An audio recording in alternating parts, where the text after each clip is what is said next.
Sports Bash Saturday here on 97.3 ESPN. Josh Hennig here, and joining me right now on the Boardwalk Honda Hotline, he's the author of the new book, Tanking to the Top.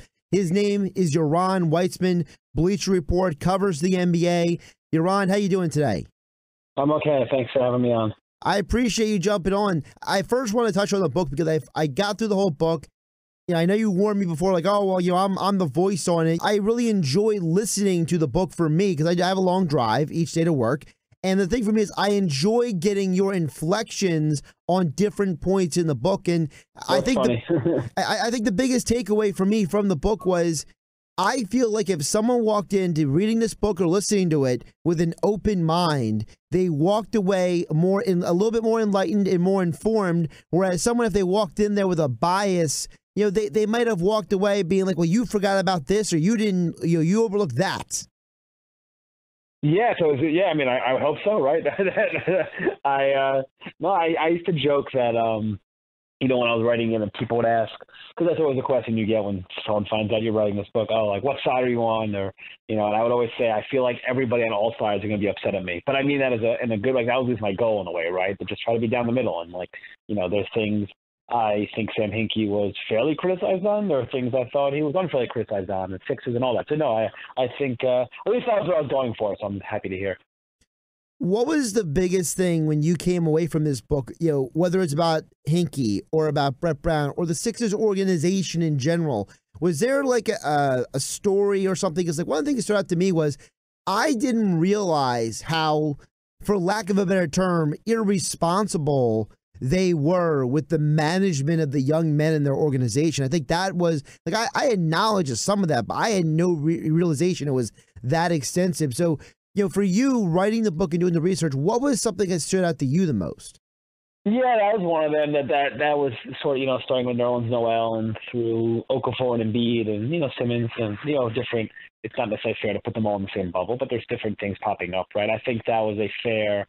That was like a through line that popped up, you know, from the early reporting through even stuff this year, right? So that's for one. So just kind of seeing how consistent an issue that had been.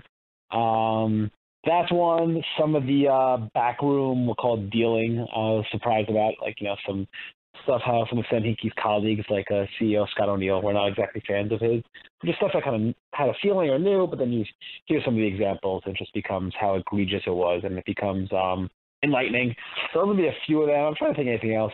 I mean, a lot of the other ones is just, and then a lot of it is also how Hinkie, how, I guess is another example I would give, how, you know, it became a cliche, you know, people don't like him, agents don't like him, people get bothered by him, blah, blah, blah. But learning the ways that those feelings manifested themselves into actual roadblocks, obstacles that the Sixers and Hinkie would then encounter in terms of team building. So, for example, agents literally saying, we're not working with the Sixers anymore, things like that. I found that interesting also, seeing how the cliche would actually be, how it was actually manifesting itself. Speaking of manifesting, I really enjoyed at the end when you talked about you finally got to actually speak to and meet Sam in person. And it really seemed like, you know, if you go from the very beginning, like how you talked about him from the very beginning of the book, how you set everything up, the end felt like almost like a mid-credit scene of a movie, where it's like, you know, there's this moment where like the story finally has this added element to it. And I really enjoyed the fact that you actually had the chance to see him and talk to him, because I think it really brought some interesting clarity to some of the different elements that you had asked about and you had pointed out throughout the book. Yeah, that was a kick. I mean, it was a very Hinkie-esque meeting, because it wasn't really a meeting, right? He was kind of, which is fine. He like, it wasn't like, he knew I was writing a book, and we didn't have any big conversations about it throughout the year plus I worked on it, and I run into him at the Sloan conference, and he's very polite and all, but you know, if somebody was writing a book on me, I would have a million questions for them. That is not the way he operates. It was fascinating. Yeah, no, I kind of agree with what you're saying. It was just seeing him in his element there was just really interesting and illuminating for sure. Now looking at the Sixers right now, after you wrote this book, after you did all the research you did, how much do you feel like, you know, everything you wrote about in Tanking to the Top, the process, the people involved, how much of that do you think are still having major ramifications on the organization and the team now in 2020? No, for sure. That's a great question, or the way you phrased it. Because I mean, yeah, I think yes, right. How about that as an answer? Just all of it in terms of I think Brett Brown made some, he maybe made some mistakes early on that have, and I think he might admit this if you asked him, right? Or put him on True Serum, you asked him on True Serum. Things like, again, the culture of accountability stuff, that it's kind of gotten away from him. And again, it wasn't all his fault, but I think that's one example. Stuff where there are too many chefs in the kitchen or who's actually in charge. And we even heard, we heard Jimmy Butler talk about that in the JJ Redick podcast, whatever, was that a month ago, 2 months ago, talking about a film session, comes out, doesn't know who to go to, doesn't know who actually the boss is. That was certainly something that was an issue during the quote-unquote process years and after and stuff I reported on. Yeah, for sure. Embiid being really good, but still better than really good. He's great, but the question being whether he wants to be kind of transcendent, right? Wants to put in the work to be, get into shape, proper conditioning, things like that, to become an all-time great. So a lot of things like that, where a lot of these little storylines, these little narratives, for sure pop up, and they're still plaguing the team today. And I say plague, it's like not necessarily fair. I mean, they're good. I know a lot of fans are probably disappointed. But one of the conclusions I came to in the book at the end was the idea that they were relevant before, they matter now, right? Fans are disappointed now because they expected more, like they care. This team, if you're a Sixers fan, you care about your team. The league cares about your team. So they certainly came in position. But I think a lot of these issues continue to manifest themselves. Speaking of the issues, Brett Brown, the fans, the majority of them want him gone. There's very few fans I run into, whether it's talking to people on the air or running into people off the air.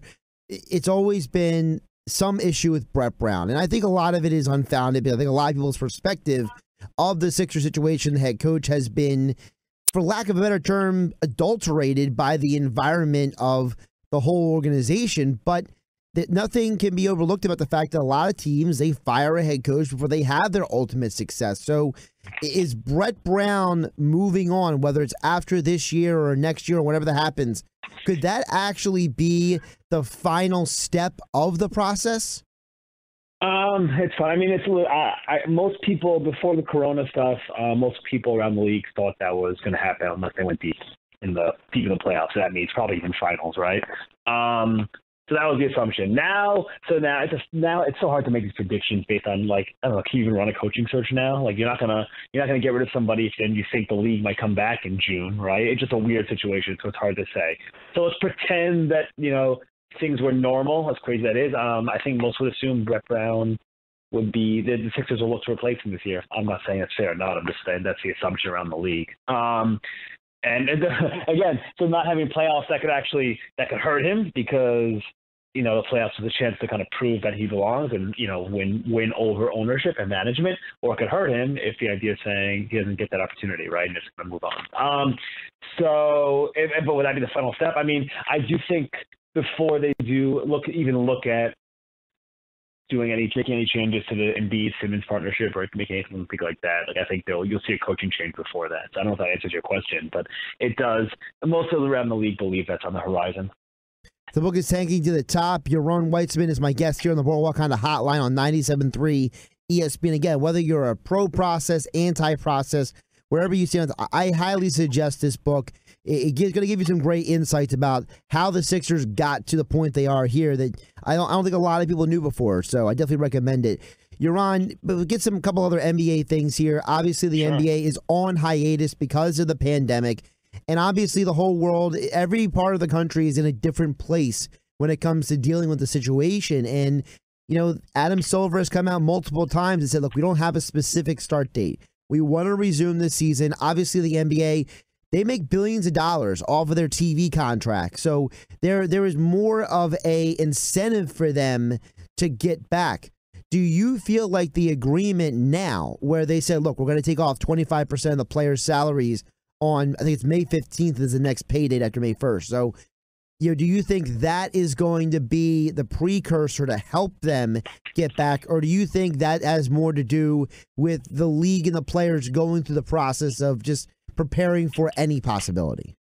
I think that's them. I mean, preparing for any possibility, and also, everyone here benefits from not canceling the season now. And why would you say that, right? Because who knows? everyone, the players get paid, the league gets paid, everyone benefits from trying to find a way to the tour. That said, I just don't see it happening. I think a legitimate conversation is going to be, does the 2020-2021 season start on time, right? I think that's where we're going to be. Just, if you look at and this isn't a sports thing, just if you look at models and listen to health experts and where the country's at, not to get into political stuff, but just all those issues, right? It does seem, and I'm in New York, so you see it here, right? So I think, I know everyone wants the games to come back, and I know we've all given up on the idea of fans, but this idea of this biodome type thing, I guess all these questions, it's all relevant until the testing thing is solved, right? Until we have mass testing and we can read those test results quickly, because until then you can't sequester players and teams, and it would be an issue, right? Like, what are you gonna do? You can't have teams playing each other and traveling if we don't know if we don't have tests available. And until that happens, I don't see any way their games can resume. The medical director of the NFL Players Association this weekend came out and said that he expects there to be testing, legitimate testing, good testing, readily available in potentially 2, 3, 4 weeks.